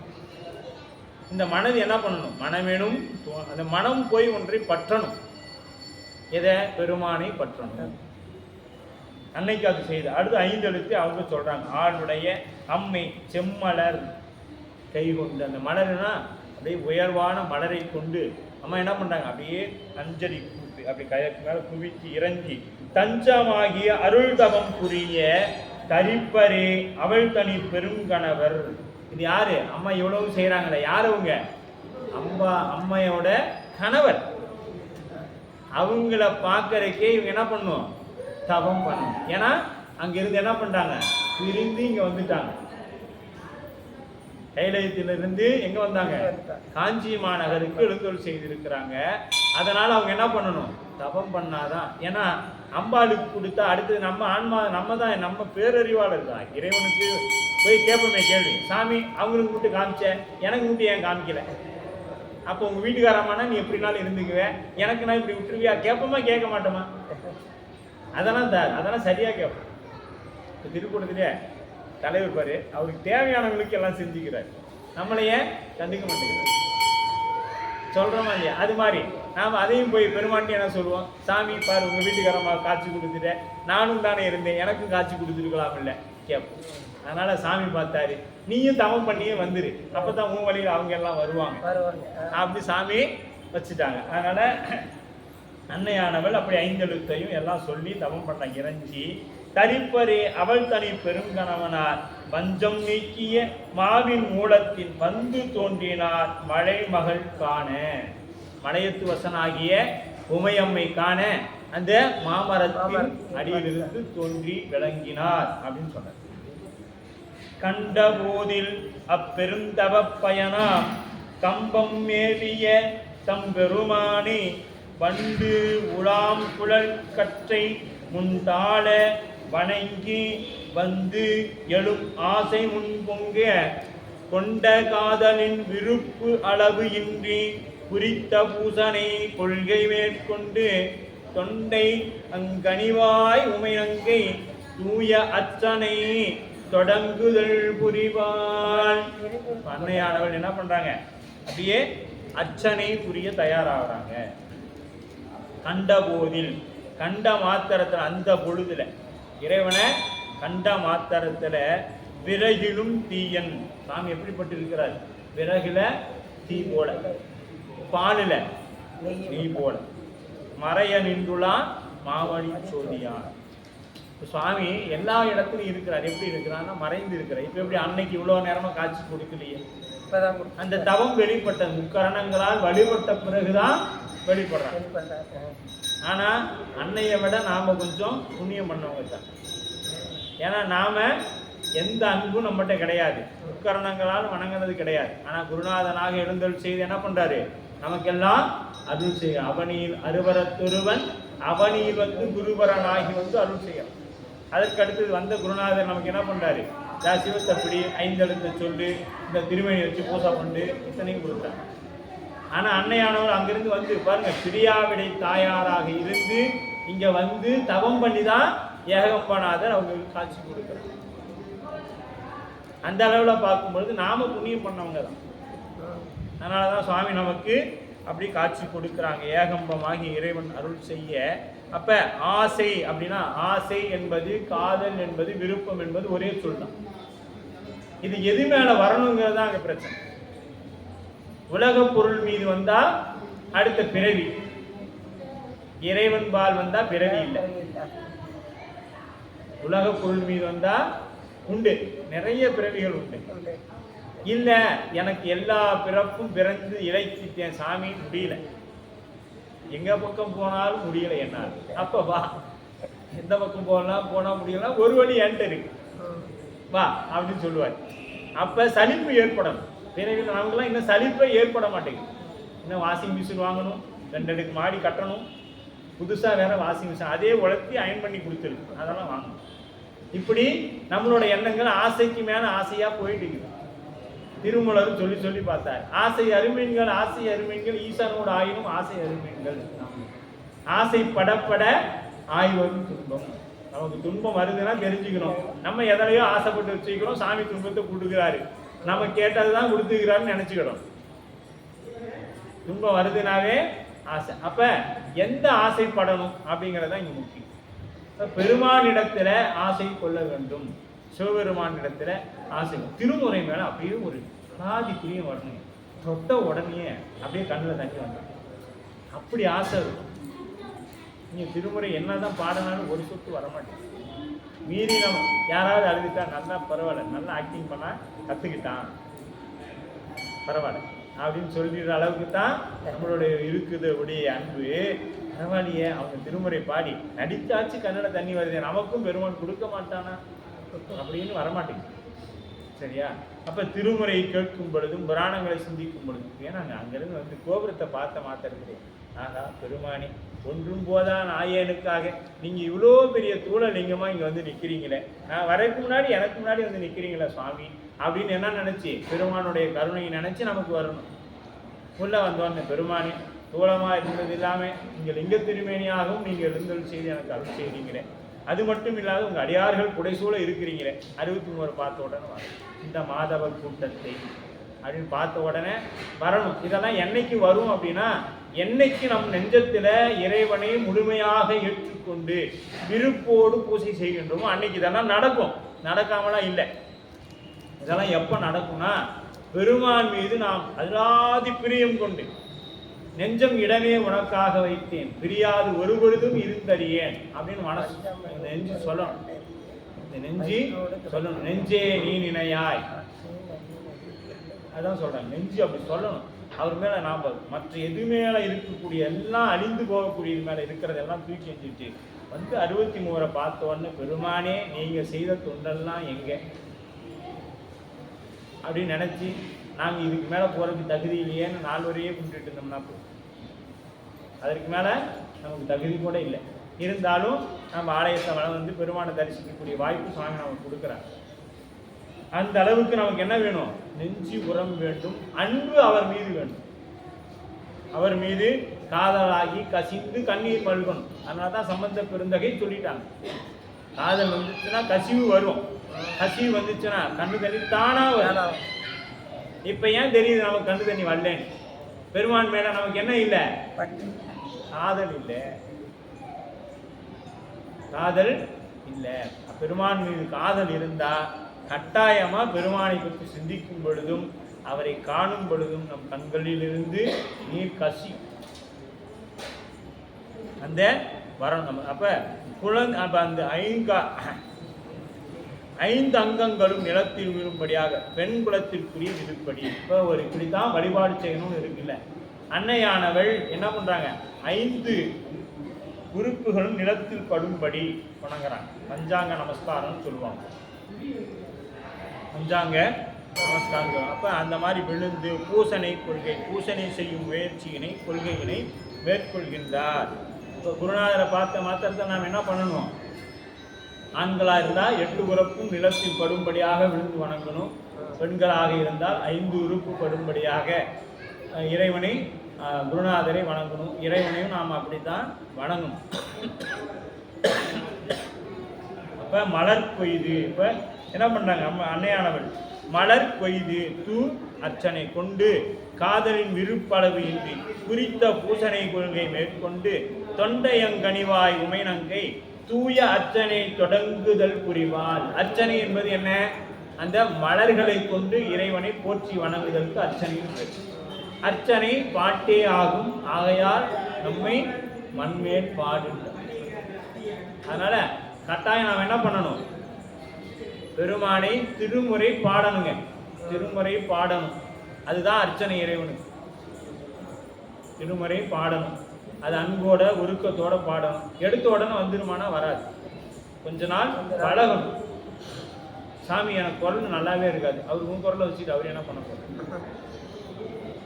ஏங்க, கழுதை வழிபட்ட தலம் திருக்கரகு, நண்டு வழிபட்ட தலம், எறும்பு வழிபட்ட தலம், இதெல்லாம் எந்த மொழியில பேசியிருக்கும் இறைவன்ட்ட?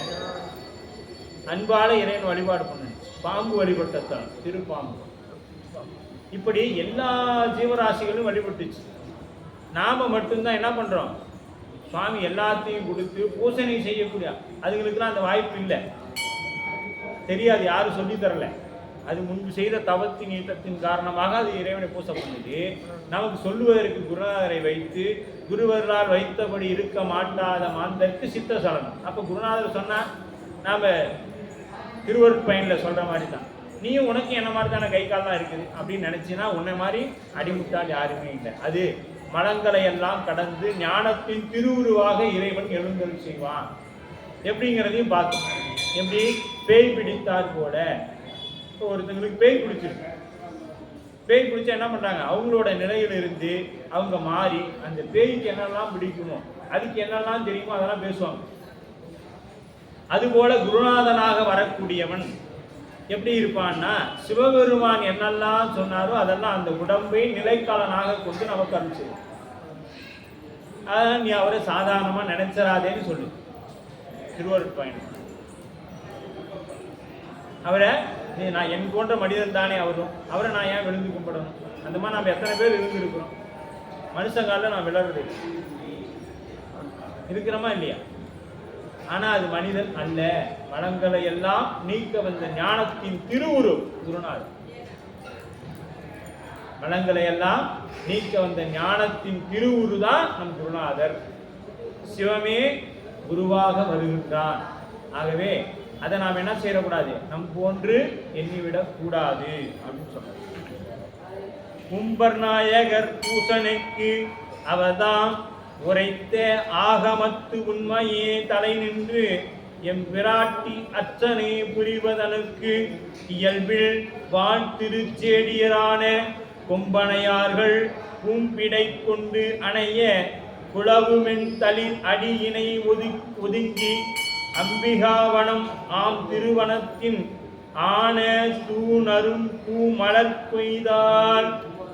என்ன பண்றாங்க? ஆகமத்துண்மையை தலை நின்று. இப்ப ஆகமத்தில் என்ன சொல்லப்பட்டதோ அப்படி ஆகம நெறியில உரைத்து நின்று. ஆகமம் ஆகமம் அப்படின்னு சொல்றீங்க. நம்ம சைவ சித்தாந்தம் தான் ஆகமம். இந்த நூல் எல்லாம் ஆகமம். இது எல்லாமே நமக்கு 14 சாத்திரத்தில் சொல்லப்பட்டு. இதில் இருக்கக்கூடிய நீங்க அதன் மேல் தலைப்படியே பாருங்க, 5 எழுத்து நடராசனின் உருவம் தத்துவம் அப்படின்னு சொல்லி இருக்கும். அதை நீங்க உண்மை விளக்கு எடுத்தோம்னா நமக்கு அதில் இருக்கு. பதி பசு பாசம் எல்லாம் இருக்கு. அதெல்லாம் நமக்கு சிவஞான போதம் சித்தியாறு எல்லாத்துலையும் இருக்கு. இப்போ மற்ற வழிபாடு எல்லாமே மற்ற நூல்களில் நமக்கு அப்படியே சொல்லப்படும். அப்போ அது வேற இது வேற நினைக்காதீங்க, எல்லாம் ஒன்றுதான் அப்படின்னு சொல்லப்படும். அப்போ அர்ச்சனை புரிதற்கு ஆன புதுமலர் சுவாமிக்கு என்ன பண்ண? அர்ச்சனை தேனா மலர் கொண்டு அடியார் அடிவணங்கும் திருநனாவே. இப்போ அந்த தேனார் அப்படின்னா தேன் குறையாத மலர் கொண்டு. இன்னைக்கும் அதை பாருங்க, திருஞான சம்பந்த பெருமானுடைய வாக்கு பொய்த்து போகல். இன்னைக்கும் திருநனா போனோம்னா அடியார்களை கண்ட மாத்திரத்தில் அவங்க விழுந்து வணங்கி சொல்லுவாங்க. அடியார் அடிவணங்கும் திருநனார், அந்த சொல் இன்னைக்கும் வழக்கத்தில் இருக்கு. அப்ப அது திருமுறை உண்மைங்கிறதுக்கு இதெல்லாம் சான்று எடுத்துக்கிடும். நடைமுறையில திருமுறை படிப்பதோடு இல்லாம நம்ம வாழ்வியல்ல கொண்டு வரணும், வாழ்வியல்ல கொண்டு வரணும். அதனால தான் அங்கே போனோம்னா பார்க்கலாம். இன்னைக்கும் போன மாத்திரத்தில் நீங்கள் அடியாரே இருக்க வேணாம், ஒரு ருத்ராட்சம் போட்டு போங்க பாருங்க, நன்னாவுக்கு போனோம்னா அவங்க விழுந்து கும்பிடுவாங்க. ஏன்னா அவங்கள பொறுத்த வரைக்கும் திருவேடம் கண்டா அது சிவம். திருஞான சம்பந்த பெருமானுடைய வாக்கு, அடியார் அடிவணங்கும் திருநாள். அப்ப அந்த அளவுல தான் அவங்களோட இருக்குது. அப்ப எம்பிராட்டி அர்ச்சனை புரிந்தருக்கு இயல்பில் வாழ் திருச்சேடியர் ஆன. இப்ப இந்த சேடியர்கள்லாம் என்ன பண்றாங்க, அங்கங்க போய் மலர்கள் எல்லாம் பறிச்சு கொண்டு வந்து அம்பாளுக்கு கொடுக்குறாங்க. அம்பாளுக்கு பூசணைக்காக கொடுக்குறாங்க. அர்ச்சனை பூசை, பூசைனா என்ன சொல்லிட்டோம், புண்ணியம் செய்தாருக்கு பூ உண்டு நீர் உண்டு, அதுதான் பூசை. அர்ச்சனை என்பது பாட்டே ஆகும். எனக்கு அர்ச்சனை பண்ண சொல்றீங்க, எனக்கு எதுவுமே தெரியாதுங்க. திருமுறை இருக்கு, எடுத்து பாடு. வேற்றாகி விண்ணாகி நின்றாய் ஒற்றி மீளாமை ஆளுமை கொண்டாய் கற்றவர் ஒன்றும் கற்பனை அப்படி எல்லாமே சொல்லணும். அப்ப இயல்பில் வாழ் திருச்சி அம்மையாருடன் வந்ததனால் தம்பால் வந்தடைந்து நின்ற சேடியர்கள் அவங்களும் வந்து இந்த பூசையில கலந்துக்கிறாங்க. அதுல அணிந்திதை கமலினி இவங்களும் வராங்க. இவங்க 2 பேர் யாரு, புராணம் தொடங்கும் பொழுது சிந்திச்சமே சுந்தரர் பாட்டு அப்ப அணிந்திதை கமலினி இவங்க மட்டும் இல்ல, இந்திராணி உட்பட வராங்க. இந்திராணி சரஸ்வதி லட்சுமி. நாம லட்சுமிக்கு போய் தனியா பூசை பண்றோம்னா தான் வரும்னு நினைக்கிறோம். பெருமான கும்பிட்டோம்னா இவங்க எல்லாம் நமக்கு பணி செய்வாங்க. அதற்கு உதாரணம் தான் இதெல்லாம். இந்திராணி உட்பட தேவாதி தேவர்களும் எல்லாரும் சிவபூசையில் வந்து நிற்பாங்க. ஒரு ஆன்மா ஒரு சிவபூசை பண்றாங்கன்னா அங்கே 33 கோடி தேவர்களும் எல்லாம் வந்து எங்கே இருப்பாங்க, நம்மளுடைய இடது பக்கத்தில் நின்றுட்டு இருப்பாங்க. அதனாலதான் நாம திருநீர் அனுஷ்டானம் பண்ணும்பொழுது எடுத்து அந்த நம்ம கொடுக்குற அந்த ஒரு சொட்டு திருநீருக்காக அவங்க நின்றுட்டு இருப்பாங்க. அவங்க அந்த பூசணைக்கு உதவுவாங்க. அதனால தான் எடுத்து அப்படி ஒரு துணி எடுத்து இந்த பக்கம் நம்மளைய போட சொல்லியிருப்பாங்க. அந்த சிவனடியார் கையிலிருந்து வரக்கூடிய திருநீருக்கு அவ்வளோ மதிப்புனா நாம அடியாரா அப்படின்னு சிந்திக்கணும். அப்ப இல்லை, அடியன் பல முறை சொல்லியிருப்பேன், இல்லை. அப்ப என்ன பண்ணணும், நம்மை நாம் தகுதிப்படுத்தி கொள்ள வேண்டும். நமக்கு தகுதி இல்லாத ஒரு பணியை இறைவன் நமக்கு கொடுத்திருக்கான். ஏன், நம் மீது வைத்த நம்பிக்கை எப்படியாவது இந்த ஆன்மா கடை சேரிடும். எப்படின்னா இந்த மாமரம் வச்சிருக்கிற முதலாளி என்ன பண்ணுவார்னா, இன்னைக்கு பழுத்த மாங்காயும் பறிச்சிடுவார். பக்கத்தில் ஒரு காய் இருக்கும், இது நாளைக்கு பழுத்துரும் சந்தைக்கு போறதுக்குள்ளேன்னு பறிச்சிடுவார். ஆனா அது பழுக்காம அப்படியே இருக்கும். அந்த பழுக்காத மாங்காய் தான் நான் பறிப்பேன். அதனாலதான் மாணிக்க வாசக பெருந்தகை சொல்லுவாரு, உன்னைய விட நான் தான் சாமி அறிவாளி. ஏன்னா தந்தது உன் தன்னை கொண்டது என் தன்னை சங்கரா ஆறுகளோ சதுரர். நம்ம 2 பேர்ல யாரு அறிவாளின்னு பார்த்தா நான் தான். ஏன்னா நான் ஒண்ணுத்துக்குமே ஆகாத தகரம் என்னை நீ வாங்கிட்டு நீ தங்கம் கொடுத்து ஏமாந்து போயிட்டேயா, கொடுத்து ஏமாந்து போயிட்டேயா நீ அப்படின்னு சொல்லி மாணிக்க வாசக பெருந்தகை சொல்றாரு. அது மாதிரிதான் எதுக்கும் தகுதி இல்லாத நம்ம இறைவன் என்ன பண்றான், பிடித்து ஆட்கொண்டு குருநாதர் வழியாக நமக்கு சிவபெருமானை திருமேனியை கையில கொடுத்து பூசை பண்ணிட்டு. சரி, பூசை பண்றமே அன்போட பண்ணோமானா இல்லை. இதுகாலும் 20 வருஷம் ஆனாலும் அன்னைக்கு முதல் நாள் எப்படி பண்ணணுமோ அந்த அன்போட கால்வாசி தான் இன்னைக்கு இருக்கு. இப்ப முதல் நாள் சிவபூசை எடுத்து அந்த பெருமான் அப்படியே திருமேனி கையில தூக்கி பாருங்க, நடுங்கும்.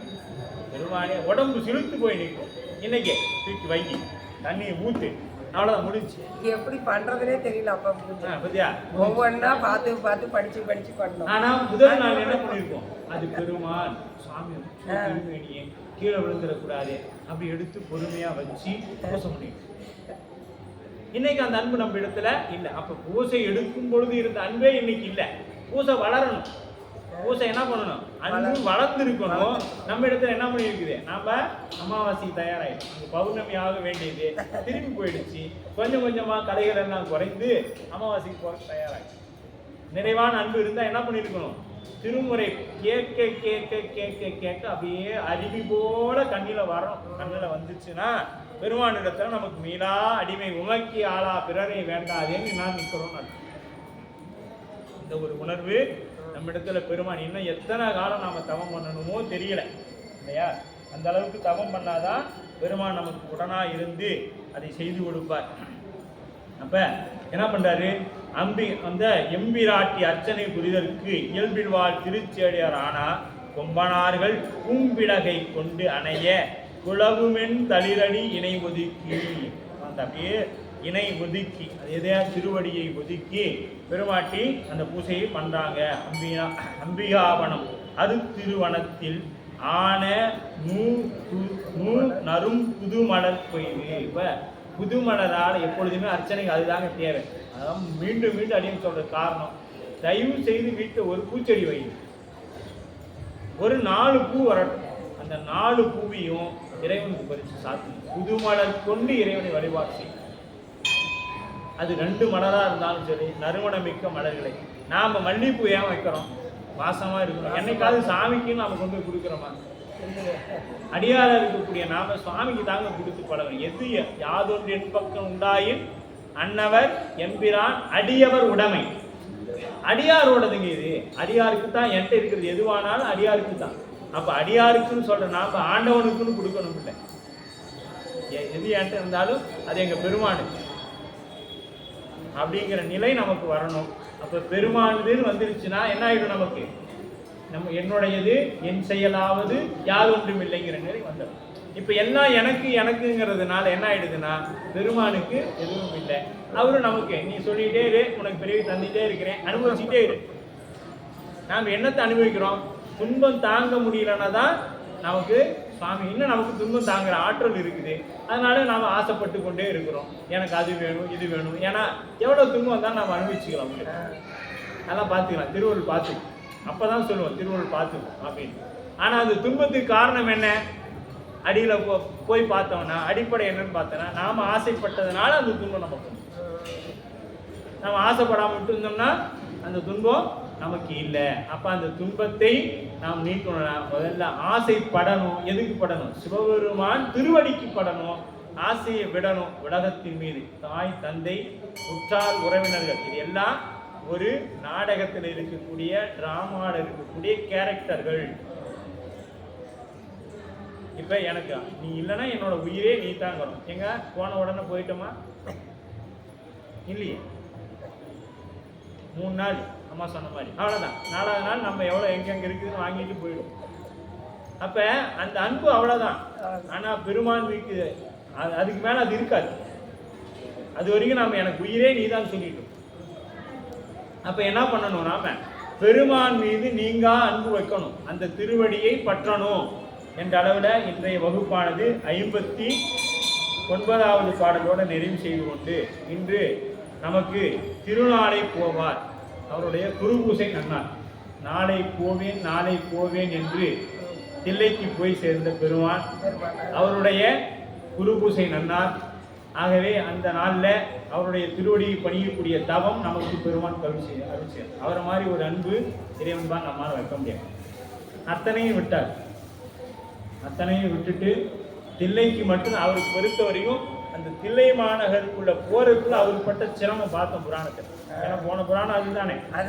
அப்படியே இந்த கன்றை பிரிந்த தாய் போல அந்த கன்றுக்குட்டி உள்ளார மாட்டிக்கும்.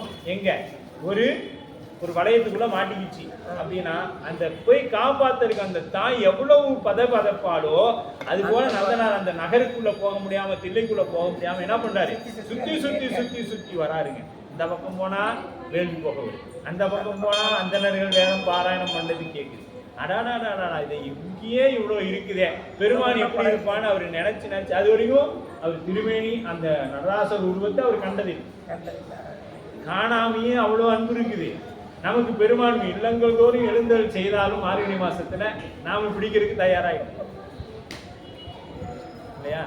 அப்ப அந்த பெருமான் அந்த பதபதிப்பு அந்த உருக்கம் வரணும்.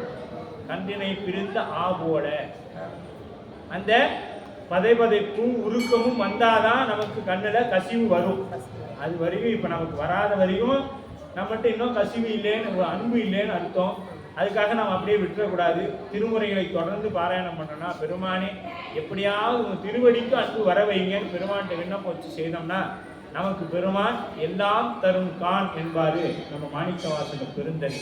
அத்தனையும் நமக்கு தரக்கூடிய பெருமான் புத்தி இன்பத்தையும் தருவான் என்று எம்பிரான் திருநாளை போவார் திருவடியை பணிந்து இன்றைய வகுப்பானது நிறைவு செய்யும். என்றும் இன்பம் பெரும் இயல்பினார் ஒன்று காதலித்து உள்ளமும் பொங்கிட மன்றுளார் அடியார் அவர் வான்புகள் நின்றதெங்கும் நிலவி உலகிலா வான்முகில் வளாது பெய்க மணிவளம் சுரக்க மன்னன் பொன்முறை அரசு செய்க விரைவிலா உயிர்கள் வாழ்க நான் மறை அறங்கள் ஓங்குக நற்றவம் வேள்வி மல்க மேன்மைகள் சைவ நீதி விளங்குக உலகமெல்லாம் மேன்மைகள் சைவ நீதி விளங்குக உலகமெல்லாம் மேன்மைகள் சைவ நீதி விளங்குக உலகமெல்லாம். என்னாடுடைய சிவனே போற்றி எந்நாட்டவர்க்கும் இறைவா போற்றி ஏகம்பத்துரையந்தாய் போற்றி பாகம் தென்னூர் வானாய் போற்றி காவாய் கனகத்திராடியே போற்றி கைலை மலையானையே போற்றி போற்றி அருள் தரும் தேவகிரியம்மே உடவர் அருள் நஞ்சுண்டேஸ்வர பெருமான் மலரடிகள் போற்றி போற்றி